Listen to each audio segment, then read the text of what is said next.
Shalom Obracha, nous poursuivons aujourd'hui avec la 8e Mishnah, Mishnah Chet du Perek Yud. La Mishnah nous parle de celui à Gonev Talem min Haeder, un homme qui a volé une bête, un agneau d'un troupeau. Virziro, et il a rendu cet agneau. Il l'a volé, il doit le rendre, il l'a rendu. Vamet, et cet agneau est mort, Onignav a été volé. Chayav Bachariuto, il est responsable donc d'apporter une autre bête à la place. Pourquoi ? Étant donné que lorsqu'il a rendu cet agneau, il n'avait pas dit au propriétaire « je t'ai volé, je te rends ». Donc dès qu'il a volé, il devient responsable de cet agneau. Et ce qu'il a fait en remettant cet agneau dans le troupeau n'est pas considéré comme une hashava. Et donc c'est pour cela qu'il est responsable, il devra donner un autre agneau tant qu'il ne l'a pas donné dans les mains du propriétaire, il est toujours responsable.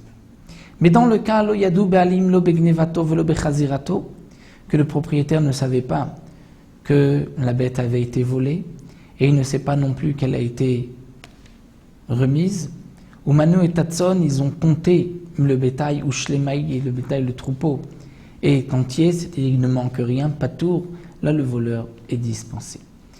Nous avons besoin pour comprendre cette Mishnah de l'explication de la Gemara qui nous est rapportée ici dans les commentateurs Rabbeinu Ovadia et Barthénora.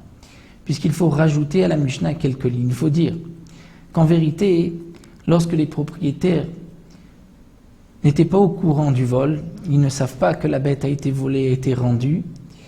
Là aussi bien dans le cas où ils ont compté le bétail, où ils ne l'ont pas compté, le voleur est responsable de la bête. Si la bête est morte, il doit porter une autre bête. Mais si le propriétaire a su que la bête a été volée, il a compté son bétail et il a vu qu'il ne manque aucune bête, donc que cet homme-là lui a rendu, là dans ce cas-là, il est patour et il est dispensé.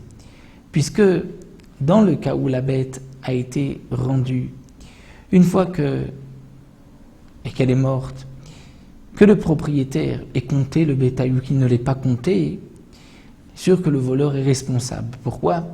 Puisque le propriétaire n'a pas su que la bête a été volée. Et ce que nous savons, c'est qu'une bête qui est déjà sortie du troupeau a pris l'habitude de sortir, elle ressortira encore une fois. Donc le propriétaire du troupeau ne pouvait pas faire attention à ces bêtes-là. C'est pour cela que le voleur est encore responsable. Mais si le propriétaire a su que la bête a été volée, même si lorsqu'il a compté son troupeau, il a vu que le troupeau était intact, donc la bête avait été rendue, mais puisqu'il a su qu'une bête est sortie, donc il sait que dans son bétail, il y a une bête qui risque encore de sortir, donc c'est lui qui devient responsable, et c'est pour cela que s'il n'a pas fait attention, le voleur là est dispensé de paiement. Donc la seule différence dans la Mishnah, c'est est-ce que le propriétaire du troupeau était au courant que la bête a été volée ou pas. S'il est au courant, c'est lui qui est responsable, si le voleur l'a rendu, et s'il n'était pas au courant, là il n'est pas responsable, le propriétaire, c'est le voleur qui est responsable, tant que le voleur n'a pas rendu dans les mains du propriétaire cette bête, c'est le voleur qui reste responsable.